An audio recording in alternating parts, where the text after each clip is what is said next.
new information, just like Arsenal fans. Their objective at the start of the season were not to win the league, but obviously they couldn't have predicted the demise of Chelsea. They couldn't have predicted the demise of Liverpool and Spurs.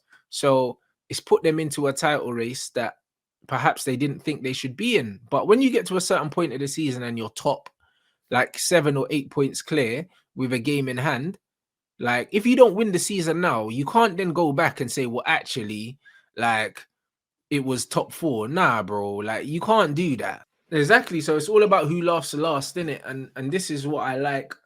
I like the It's like most if we about beat football. you 3-0 at Old Trafford, we're still 11th. Like, Yeah. I'll celebrate it. I mean, getting fucking 3 goals away from home, I'll celebrate that for ages. But same way, what does it mean? What does it mean? It's just a win. It's a bit of bragging rights. Yeah. That's it. It's not going to change nothing for us. It won't change nothing for you guys. That's it. Absolutely. Like I couldn't have put it better. So it's like that's what it is. It's all about the bigger picture. And when I look at the bigger picture of the season, and this is why I don't emotionally react to a single result for my team, because you have to think about the overall objectives for the season. Yes, your objectives can change with new information, just like Arsenal fans. Their objective at the start of the season were not to win the league, but obviously they couldn't have predicted the demise of Chelsea. They couldn't have predicted the demise of Liverpool and Spurs. So it's put them into a title race that perhaps they didn't think they should be in. But when you get to a certain point of the season and you're top, like 7 or 8 points clear with a game in hand, like if you don't win the season now, you can't then go back and say, well, actually, like it was top 4. Nah, bro, like you can't do that. Like no.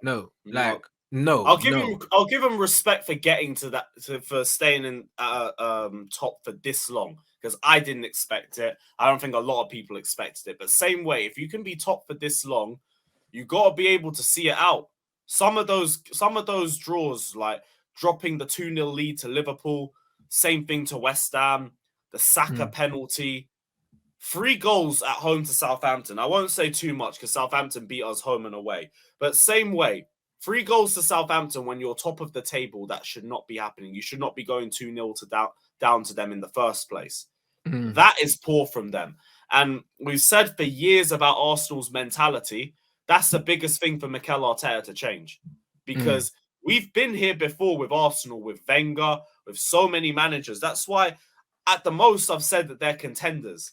Never really I'm saying they're winning the league. I kept saying, wait till that Man City game. If they're top by then, and if they beat Man City, fair enough. What can you even say to them at that point? They haven't even got to that point. They've done well this season, but you can't sugarcoat that as it's been a season where they've reached their targets or anything, because no, their targets changed midway through the season. It became about winning the league. Like, then they're lying to everyone. It weren't even like that. There was talks about Zinchenko joining Arsenal, immediately telling them we're going for the league title this season. So you know what you were going for. So it is still a bit of a failure from you guys. You've done very well this season, but if you want to talk about having a serious mentality, you can acknowledge the fact that it's been a good season for you, but you've still failed. You've not won anything. That team should be winning a trophy. Hell, we've seen what was it? The Carabao Cup game against Brighton, where they played some heavy-ass weakened team. And I guess, you're trying to focus on the league. Bro, they done it in the Europa League as well. Second leg, bro. What, did they make heavy rotations for that too? Bro, Saka had to come off the bench. They were trying to rescue the game, bro. They thought the game was won. Wait, Saka was on the bench and they were 2-2 on aggregate. Brother, jokers, bro. Brother, I don't know what Arteta did. I don't know what he was thinking, bro.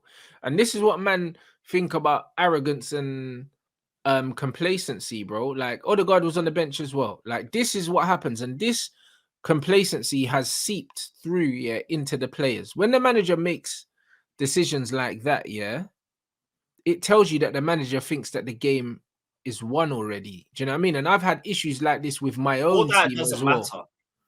Do you know what I'm saying? I've had these issues with my own team, bro. Like we had a cup quarterfinal the other day. We had a cup quarterfinal the other day, and I saw the team that the manager selected, bro. And when I looked at the team, I looked at it and straight away, and I was thinking, yo, like we can't be underestimating these men, because it's like when you get to the knockout stages of a cup, I'm sorry, yeah, it's a cup. Every game's a cup final. I don't believe in playing anything other than your strongest team in the quarters, the semis, or the finals.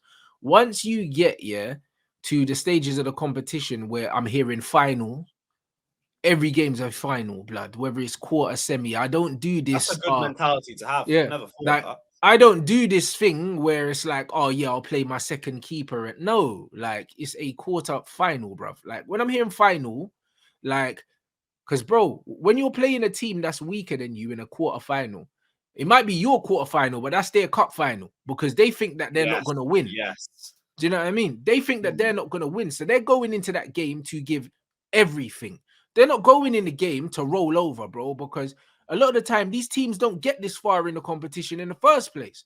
So if you've got a team from the division below that's in a quarter final, what's the fucking odds they're in a quarter final, bruv? Like, do you know what I'm saying? Like, bro, they're thanking their lucky stars they're here.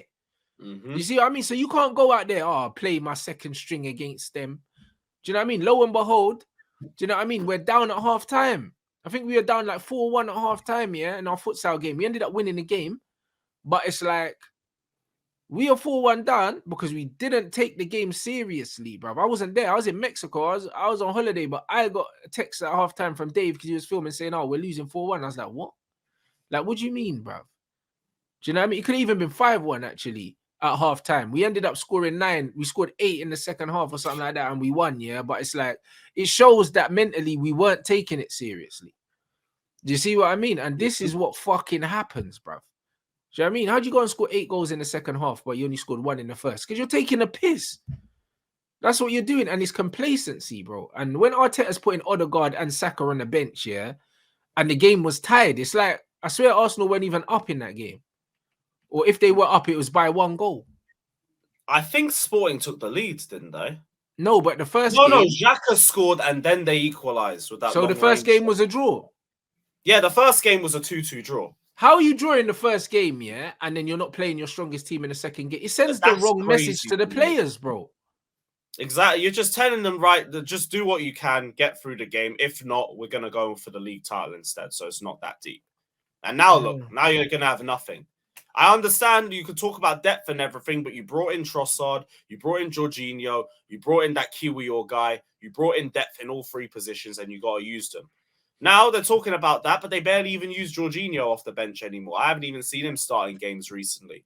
Yeah, I don't know what that was about. They brought him in for experience. Do you know what I mean? In a time like this where you're on a title run, he's the kind of player that you play.